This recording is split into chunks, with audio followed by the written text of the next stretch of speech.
Well, we are all still feeling that Monday night gut punch from the Patriots, but time moves fast in the NFL. The Bills kick off in Tampa against Tom Brady and the Buccaneers in less than 72 hours, and it is going to be a critical one. The New York Times playoff predictor gives the Bills a 77% shot of making the postseason right now. A win brings that up to 90%. A loss, it's down to 68%. So it is a critical game, to say the least, and here to talk about it is Evan Closky, who covers the Bucs as sports director for our partners at WTSP there in Tampa. Thanks for being here, Evan. Oh, absolutely. Thank you so much. I appreciate it. So we're just going to start with the elephant in the room here. It's the Bills against their old nemesis, Tom Brady. That's the national headline here. But how do you see the Bucs offense attacking the Bills defense, particularly after Bill Belichick and the Patriots won almost exclusively with the run game? Yeah, well, it's going to be a different game this week, right?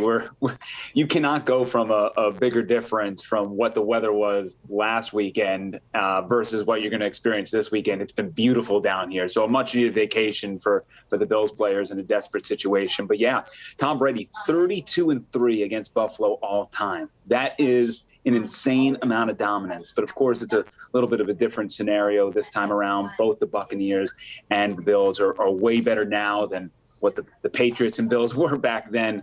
And I think that you're going to see the Bucs continuously try to feed Gronkowski the ball. I think they will continuously use Mike Evans and Chris Godwin. I mean, they're a three-headed monster without Antonio Brown in the picture. And of course, with Trey White out for the Bills, that certainly does help the Buccaneers a little bit.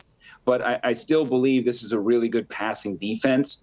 And that means that they might have to rely a little bit more on Leonard Fournette if the Bills' rushing defense is a little bit broken from what we saw last weekend against the Patriots. Maybe Lenny can continue to stay hot, as he's a guy who's nearly rushed for more than 100 total yards these past 2 weeks, or totaled it completely. So Fournette will be interesting to watch, as he's someone who's heating up. But I do not believe that Tom Brady is going to be able to fling the ball around as much as he has successfully throughout this entire season.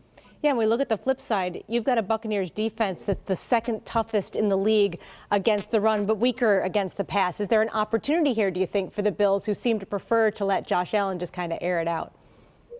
Oh, absolutely. I mean, if you're a Buffalo fan, this is a Josh Allen game. The Bills are in a little bit of a desperate situation right now. They need to win, continue their playoff hopes alive, maybe make a push for a divisional title.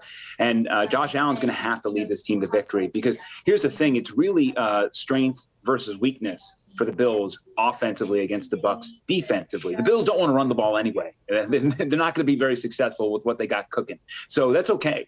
You know, the Bucs, that's their strength. You don't want to run into them regardless. So now Josh Allen will be able to push down the field.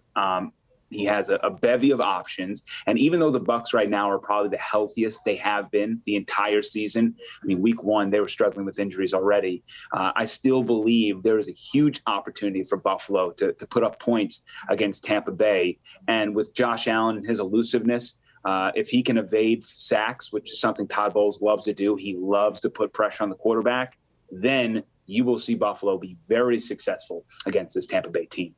And we want to talk to you, too, about game day atmosphere. Of course, we've seen the Bills Mafia travel everywhere. They swarm places like Kansas City and Nashville and New Orleans this year alone. What are you expecting on game day as far as the crowd? Yeah, I mean, I'm expecting a lot of Bills Mafia down here. And anybody who covers the NFL knows just how passionate that fan base is. And when you can get out of that Buffalo weather and come down to Tampa for a little bit, you're going to take advantage of that little vacation. So I am expecting a lot of Buffalo fans in the stadium. But I will say this: this isn't a normal Tampa Bay Stadium experience of what maybe fans might have been used to in the past, when Tampa Bay wasn't that good and you'd see a bevy of other jerseys in the stadium. This is a big game for the Buccaneers as well. This is pretty much their last test, as they have for an option of it's a soft schedule for the Buccaneers. So this is really going to be a litmus test for the Bucs and where they stand entering the playoffs whenever they do enter the playoffs. So it's going to be a little more Bucs heavy than maybe some fans might remember coming down to Tampa Bay, but I do expect Buffalo to be in the crowd, and I do expect this to be a raucous environment, probably the best one we've seen this year. Yeah, going to be a good time. Evan Closky is the sports director for our partners at WTSP in Tampa. Evan, thank you for joining us. Please send us some sunshine. I'll try.